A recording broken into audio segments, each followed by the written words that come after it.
Good morning. Pops, you did it. Good morning.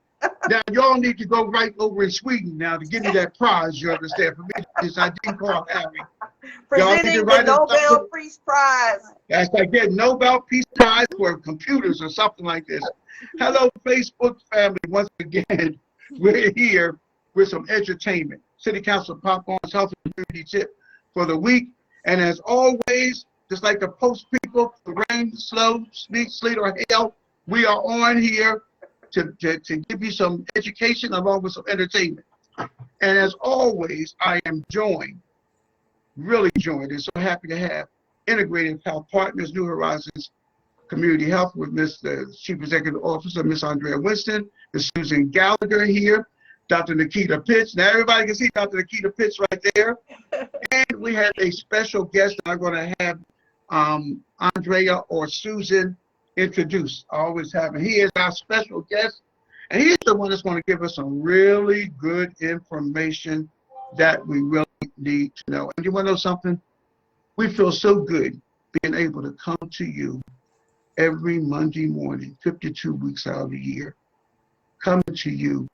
I'm coming from my breakfast table. Met a couple that say they watch us every Monday at their breakfast table. It's so cozy and so good. It makes me feel so good that we can give you health information so that you can stay healthy and have good quality of life with your loved ones.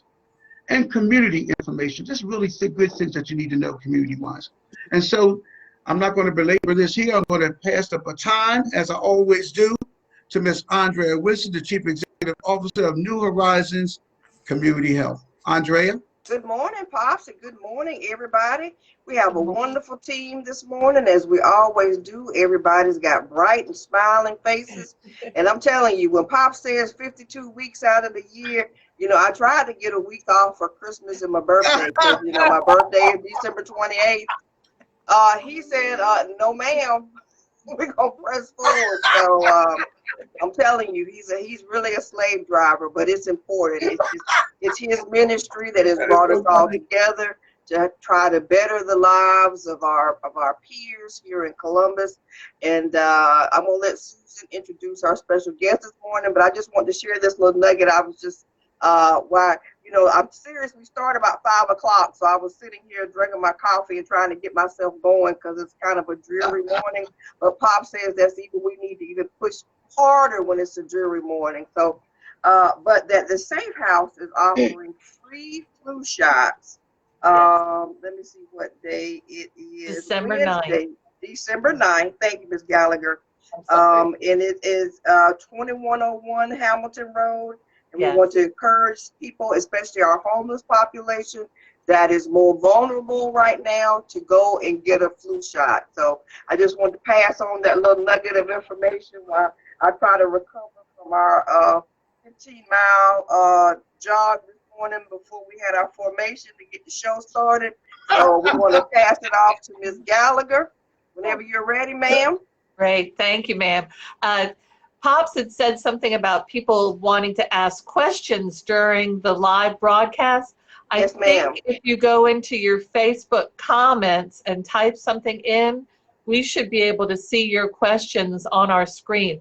Everybody on the live show, do you see on the right-hand side where it says no comments yet? Yes.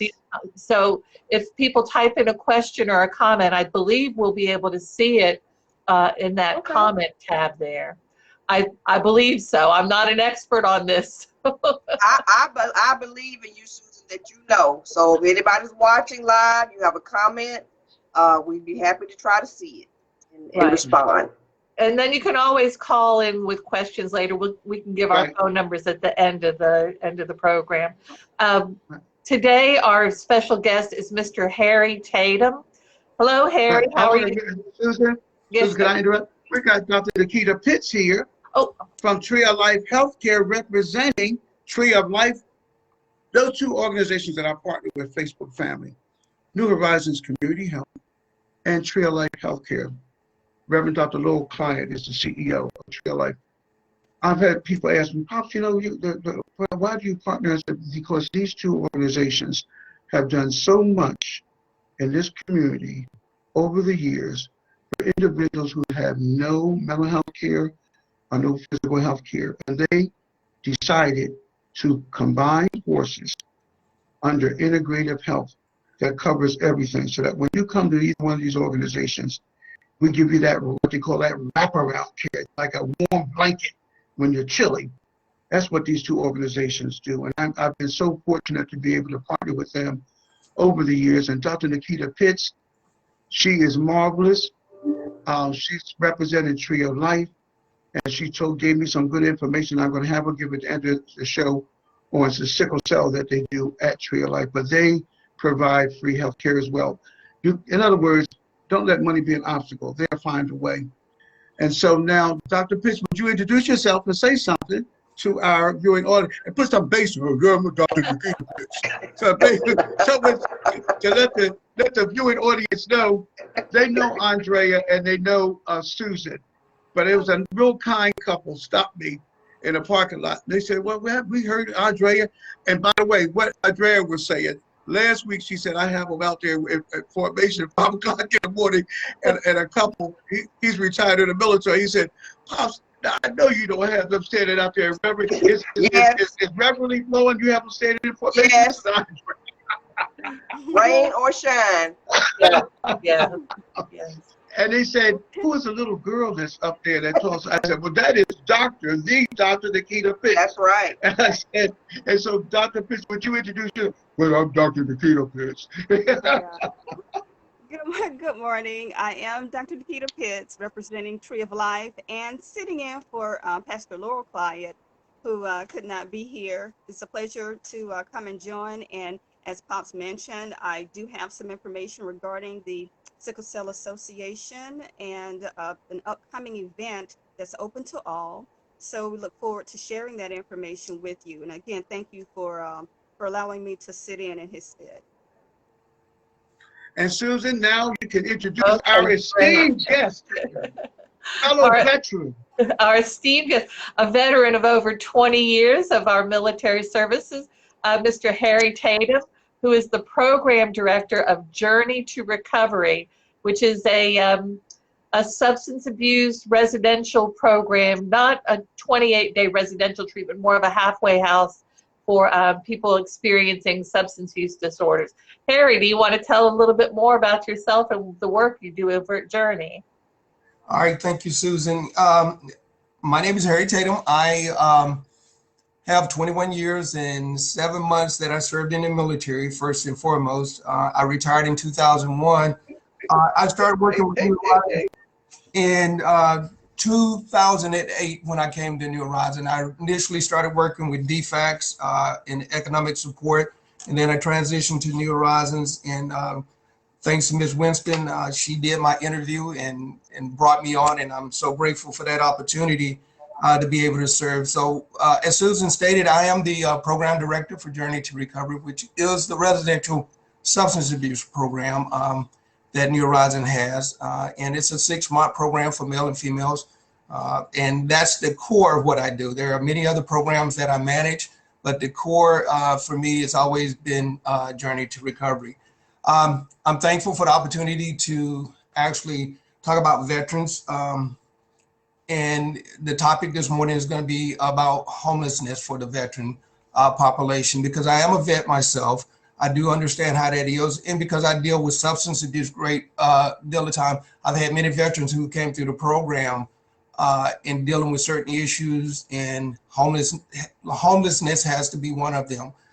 So what I'm going to do, and Pops, thanks for allowing me to participate in this forum.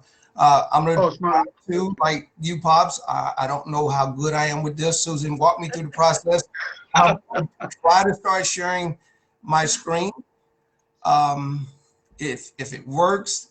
It'll work, Harry. While they're getting that going, Pops, how come Harry didn't have to do the 15K run this morning?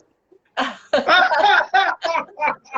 think Harry outranked me. That's why he said, no, I ain't doing that. So that was it. Oh, I understand that. I just wanted to know. I don't want to discriminate. You're going to be doing good, because I know you showed the slide last time. So Yeah, he got it. All There right. you go. there There we you go. Go, Harry. Go, Harry. All Yeah. right. I'm proud of myself because believe me, I was nervous not knowing this was going to work. Okay. Hey. Again, this morning, the issue I'm going to talk about is homelessness as it relates to the veteran population. And as you can see here, no veteran should be without a place to call home. And that's true of everybody, but today we're focusing specifically on the veteran population. One of the other things, we're going to look at PTSD, substance use, and suicide, and how that relates to veterans becoming homeless. Here are some of the risk factors. Substance use. And again, this is where I kind of see myself as being specialized in.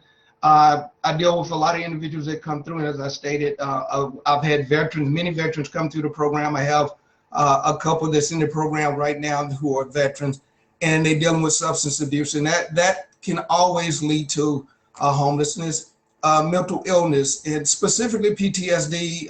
That's the one that we hear a lot about, but we have those who may be diagnosed with schizophrenia, bipolar, other issues that can contribute to homelessness. Underemployment and unemployment, these low wages jobs, and especially in this current environment with the coronavirus going on, a lot of people are losing their jobs, and that includes veterans as well. So we need to be mindful that that leads to homelessness, and so we have to be sure that we're looking out for all individuals, but especially the veteran population, because as veterans, we've served the country. We've given a lot of our time, sacrificed family, and a lot of other things.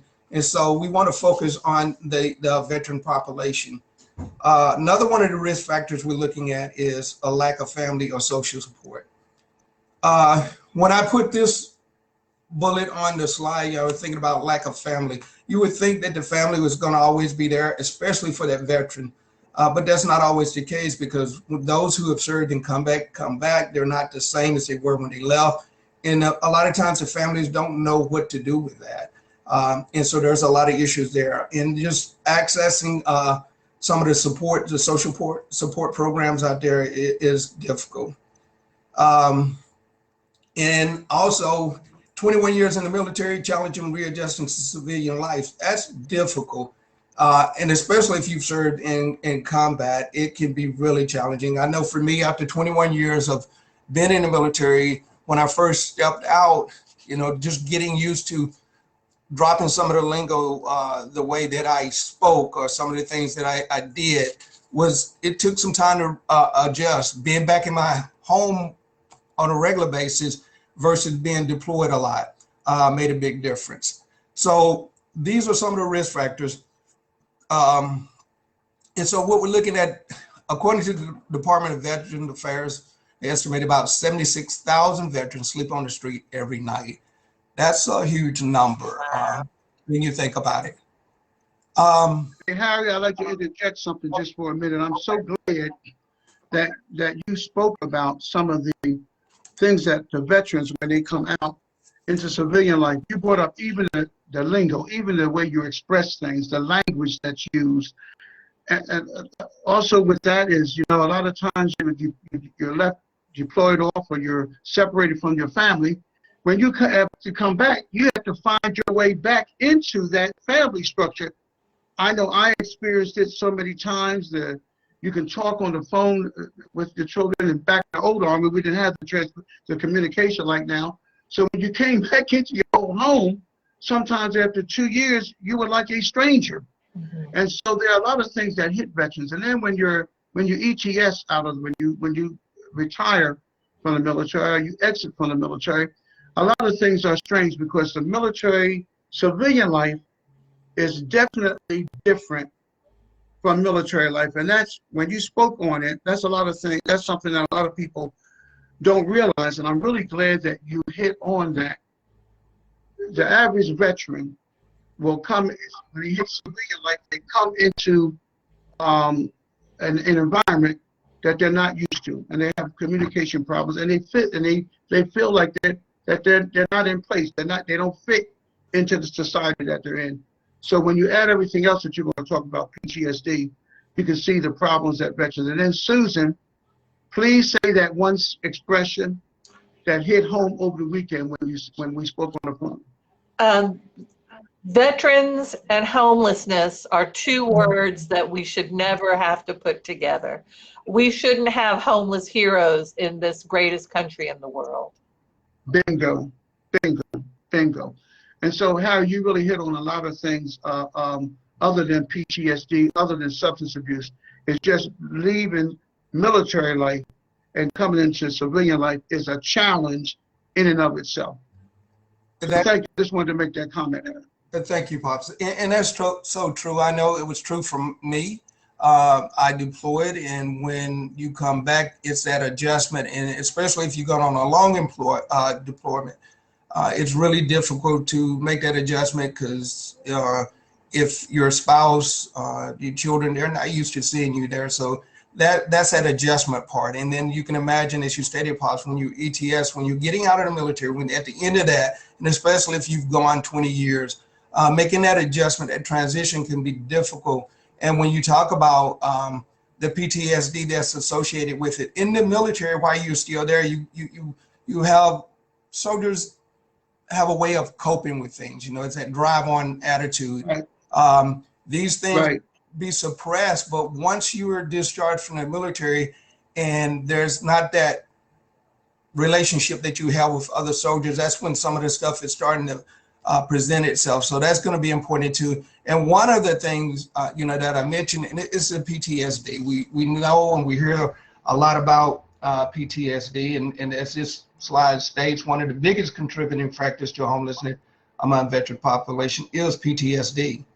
And as it stated, it's hard enough as a veteran, but then when you're struggling with the PTSD, and if you have a loved one that's deployed or who has it, and I don't want to make other folks can have it, other things can cause PTSD, but again, just making sure that we understand that the individuals are going through some stuff.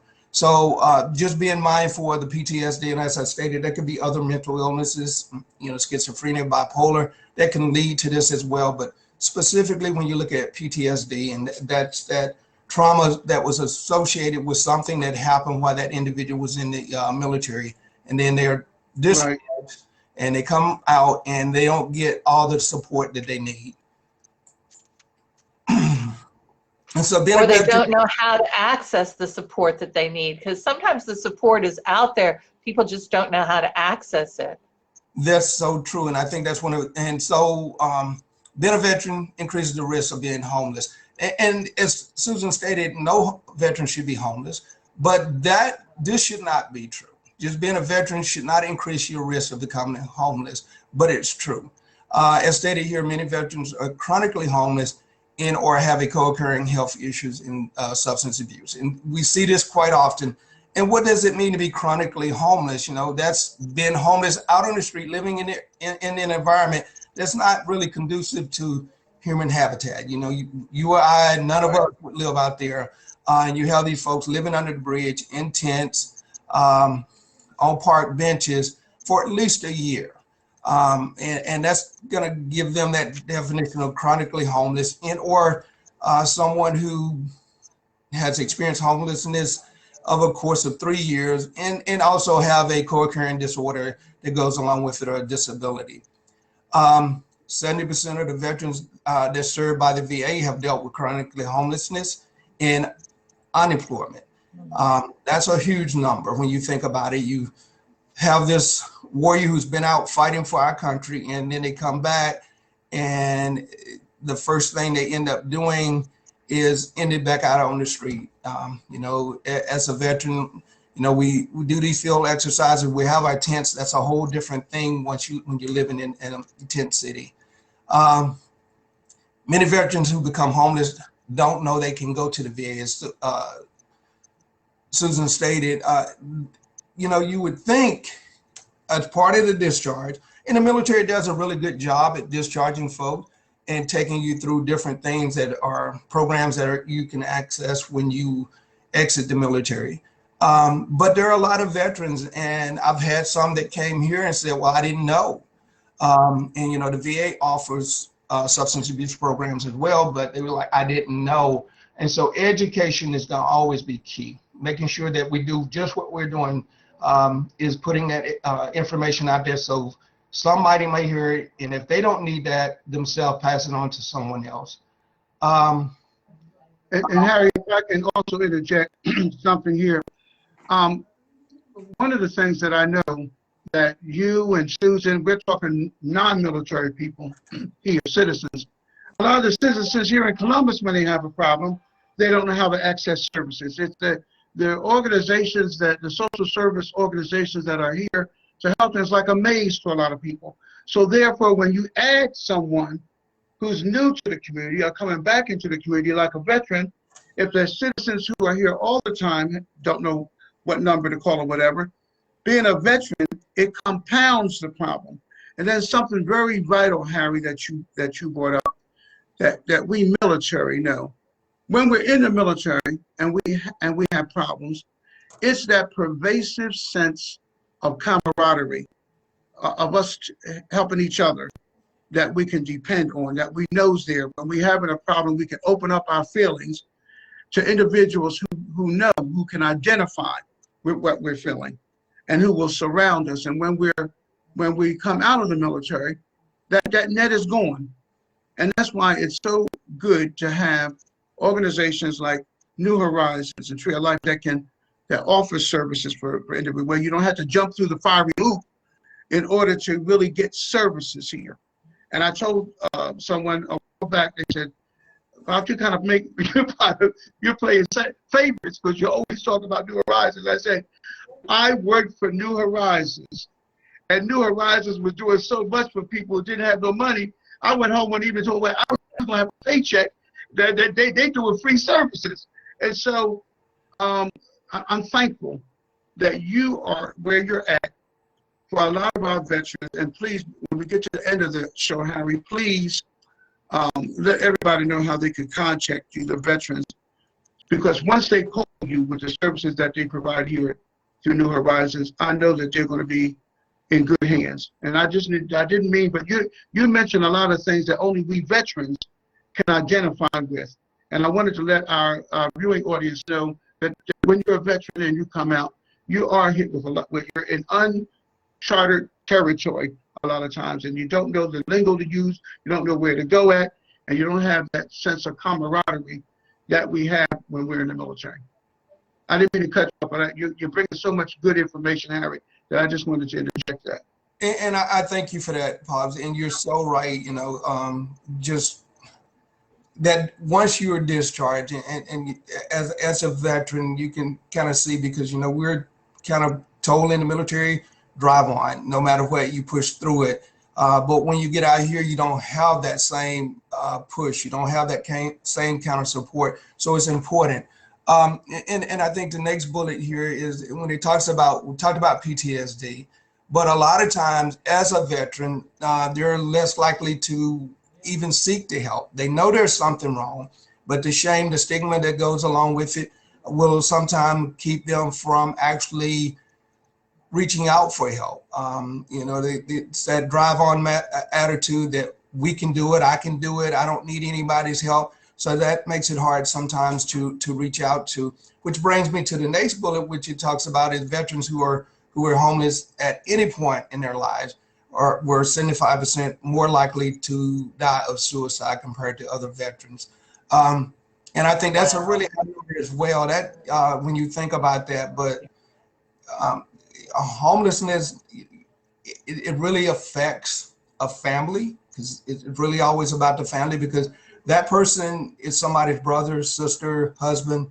And so making sure that we're doing all that we can and helping them get to services that they're going to feel like the individuals care about them, that when they go in and access these services. New Horizons does a great job at that. It's making sure that when we get someone that comes through the doors, that we give them all the support and that we can. And if we can't do the work, then we try to make sure that we refer them to other agencies that can help. This slide, I think, I found to be interesting as well. And it says veterans of color are more likely to experience homelessness, which is, you know, we see this a lot when we talk about the disparity between the different races. And we generally talk about Black versus white, but this slide kind of gives us the ideal of some of the other ethnic groups and what that looks like. So veterans of color have a high likelihood of being homeless. Native Hawaiians, Pacific Islanders, veterans are more at risk. And I'm not going to read the whole thing, but the last bullet is American Indian and Black people have similar elevated numbers. So we have to kind of figure out, why is that? Why is it that when just because of my color, I'm more likely to be homeless? And, you know, that's research I would tell you why that is.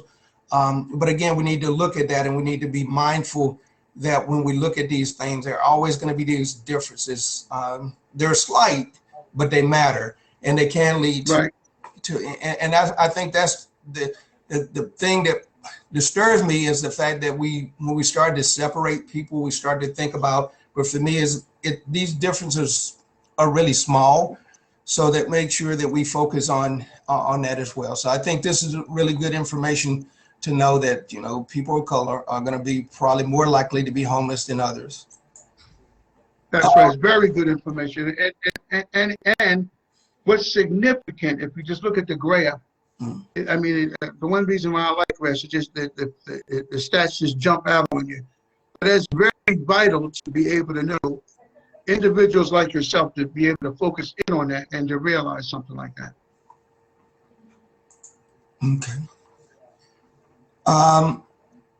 Historically, national poverty figures have meant that veterans are more likely to experience homelessness. So again, a lot of times, and lately, we've started to come out and focus on, and as Ms. Winston stated, there are some things coming down that's going to focus specifically on veterans and their homelessness. But historically, that wasn't always the case. And so now we're doing better, but we can always do better. So we'd start to focus on some stuff. The number is only slightly higher than the overall homeless rate for 17 out of 1,000 people. So out of the homeless population in total, the veterans population is slightly higher than it would be across the board. So when we do the homeless count in January, that number should be probably somewhere in there we will find. And because of Fort Benning, where we're located, we're close. We have a large population of veterans here in Columbus. So I don't know, I don't have any specific numbers, but I would suspect we have a pretty good high number of veterans who are homeless. Now this is a good part of it. The increased focus on promoting housing first, as well as increased federal funding for veteran homelessness, has helped to narrow the gap. So we're getting better. The Homeless First program is really unique in how it's set up. And towards the end, if I have a slide that talks a little bit more about it, or it's a video that will kind of explain that process. A lot of it is due to, as it's stated here, the different programs that coming into play. HUD-VASH is one of them, supportive service for veteran families. And then these numbers that you can see in 2019, HUD-VASH program was able to house more than 11,000 veterans.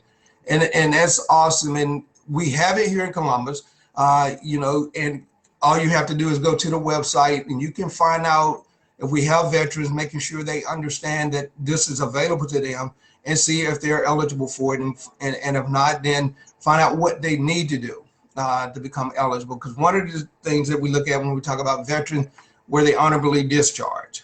Some of these services you have to have a discharge in order to be able to access them.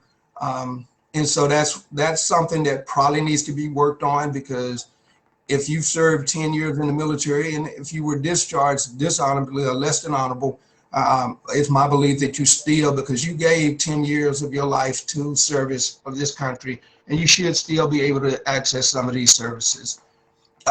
Exactly. And Harry, let me point out something. That's the value of what you're doing now. You're letting everyone know who you are and who they can contact. But you'd be surprised, well, you wouldn't be surprised, Harry, because I know you would know. A lot of veterans fail to know that when they get out, you need to make sure that you keep your DD-214. And here in Columbus, Georgia, the only thing you have to do when you get out is like I did, someone told me, and I went there to the government center, and they took a copy of it. And so that's official. And so if you ever lose your DD-214, if I ever lost mine, they have an official copy notarized from the Columbus Consolidated Government. And that's something that when you just see someone, because I know how we are, we get out, we try to get our legs under us, and we might leave this there and that there and someplace else. That DD-214 you need to take down to the government center and have them photocopy it and notarize it. And so if they lose the one they have, there's always a copy available. And Harry, I want you to be able to say a couple of times how they can get in touch with you, because if they don't have anything but a phone number and call you, I know that you would sheepdog them or shepherd them, like we say in the military, and make sure that we get them through the maze of services. Okay. Okay, and so I think, right, I'll plug that right now then, Pops, and I'll at the end again. So again, you can reach me at the office number is 706-561-5535, or you can reach me via email, which is htatum@newhorizonsbehaviorhealth.org. That's the best way to reach out to me, and if I don't have the answer, I'll help you find the answer to whatever it is that you're seeking. Great. So, yeah, it really is important that we continue to do this good work. The supportive service for veteran families, as it states here, have helped over 100,000 veterans and about 35,000 children remain in their homes or quickly exit the homelessness. And I think that's important too, because when we think about veterans, a lot of times I think we hear veteran and we forget about they have families as well. And generally what happens to that one probably happens to the family. And so we need to be mindful of that. Right. And have that, you know, because I had a good, my spouse supporting me throughout the military, you know, for that 21 years, tolerating my deployments and having to put up with that. And if you have a family that maybe their loved one has moved on, then we need to be mindful and afford them some of the same courtesy we would to the actual veteran as well. Similarly, since 2008, more than 144,000 homeless veterans have been served through HUD-VASH. And I think this, is, again, is a really good program through Housing First when we think about it. And this little thing is in my way. There we go. A number of other programs play an important role in addressing veterans' homelessness, including outreach, employment, transitional housing, and substance use treatment. And, you know, we know the VA has a substance treatment program geared specifically to the veteran. As we stated, Pops, I think you asked earlier, New Horizon, we don't have anything specific just for veterans, but it's the same benefit. And I found too for here, because this is what I do and it's residential, I get to spend a lot of time with them. It helps with the integration part too, to get them reacclimated to living amongst just regular civilians, if you will. I've been out of the military, so I'm pretty acclimated back to this life now. But I think, you know, just being all inclusive helps as opposed to segregating. Sometimes it can benefit that veteran. Right. Have other people who didn't serve, and they can see that they do understand and they can give them that support. So that's important as well, you know, because again, soldiers definitely understand soldiers and what they've been through, but it's the civilians, again, I hate to use that term, but when they don't. But Harry, guess what? I use that term too. It's just a part of us. If you've been in the Army long, you're going to always think that. That's embedded in the synapses of your brain, civilian and military. We're going to always identify with being military. So don't say that I was at a church And I'm looking at people, and I said, "You it's civilians." And so I was wondering why everybody was looking at me. And somebody said, "You didn't say church pastor. You said civilians." And so look, I understand. I understand, Harry. Soldier on. Oh, right. I like that, Pop, because really I hadn't used that term until now, and it just brought it back, and it is ingrained in me. Okay.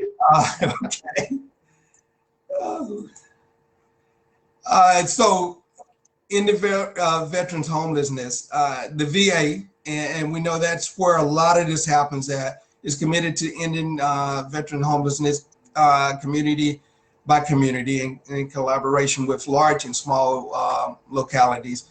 And that's going to be the key. And not one person can do this on their own. It's going to take a family, if you will. It's going to take that village to kind of make this stuff become less of a reality, because it is reality. We have homeless veterans out there right now. And so it's going to take that community to make sure you do it. And I think what the VA has found out, they can't do it just by themselves. They're going to have to partner with other organizations such as New Horizons to make sure that we provide service.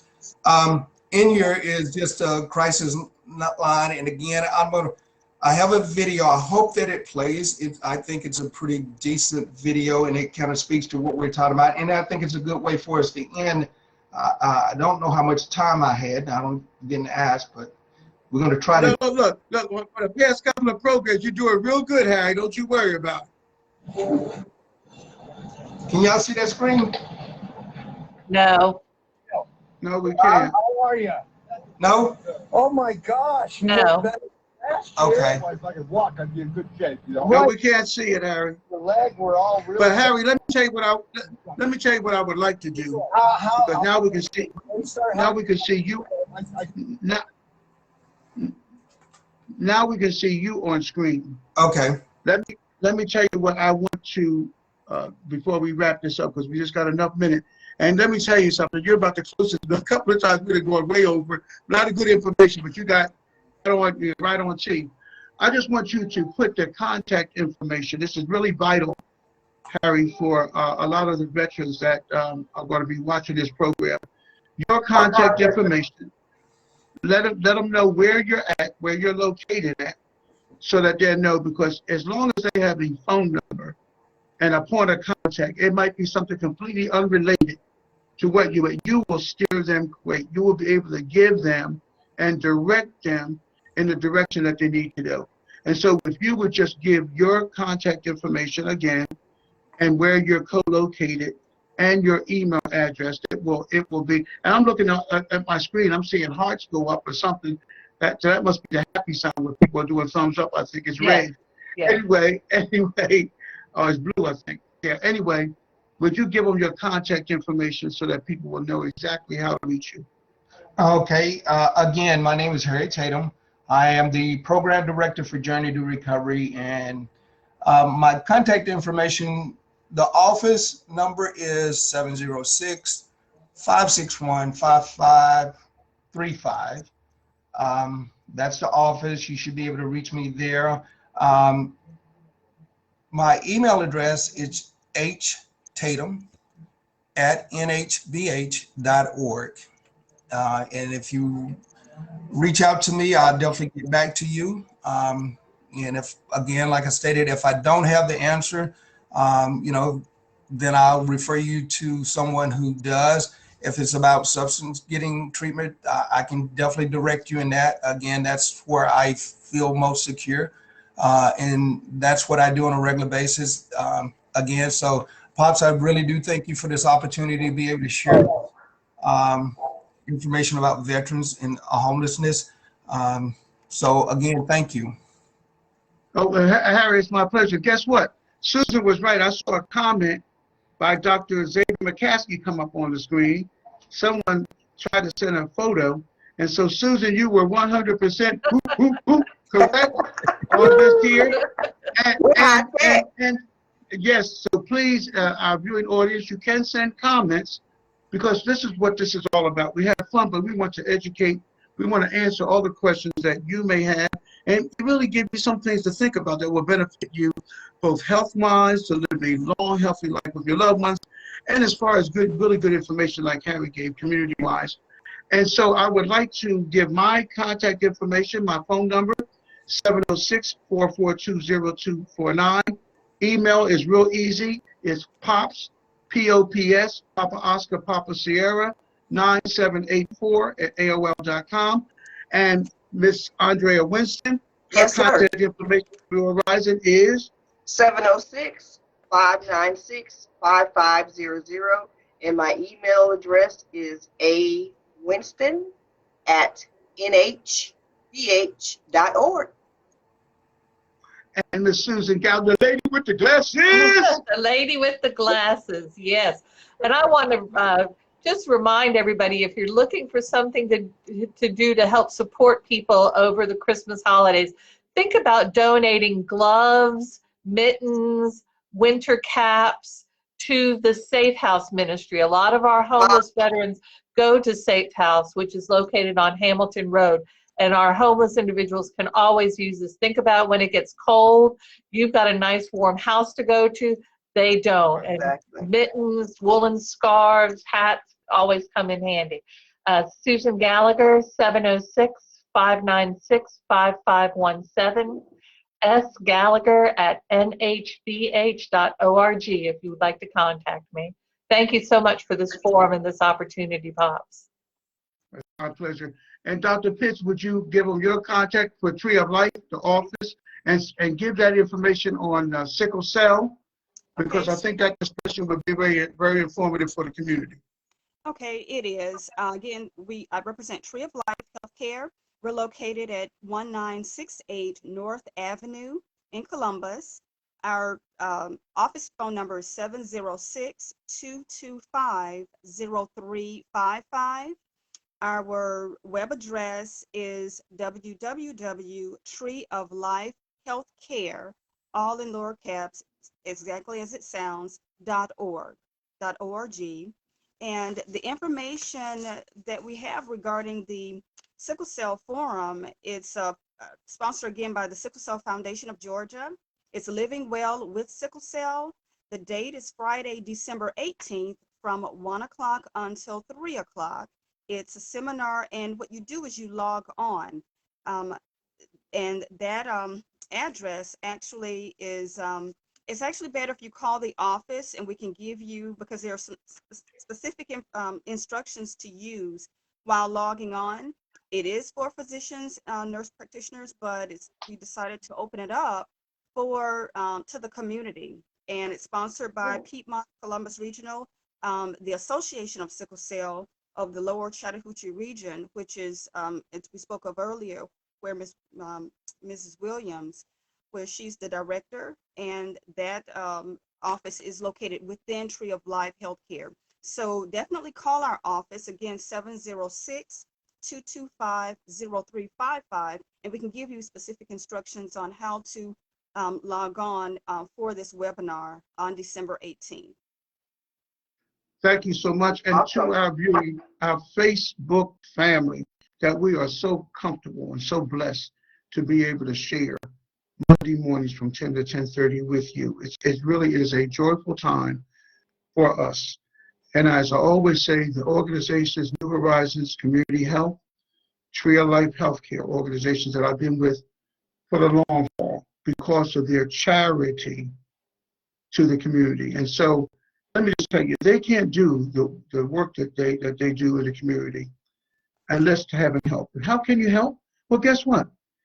This is a nation of volunteers. So you can volunteer. So when you volunteer time, that means that there's an extra person they don't have to lay out that money for. You can volunteer. Another thing that you can do, I always tell people, no amount of money is too small. No amount of money is too small. Pennies make dimes, dime makes dollars, dollars make $10, $20, $30 or more.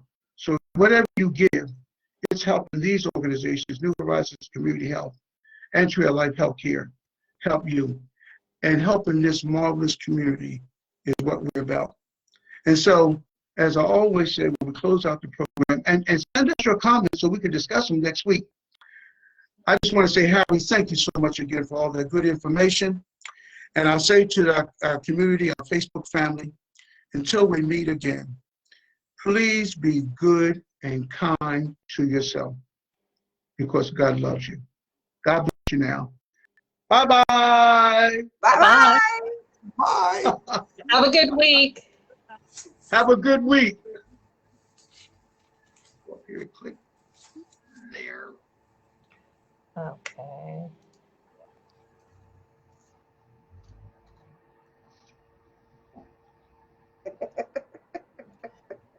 I don't think Pops closed the room.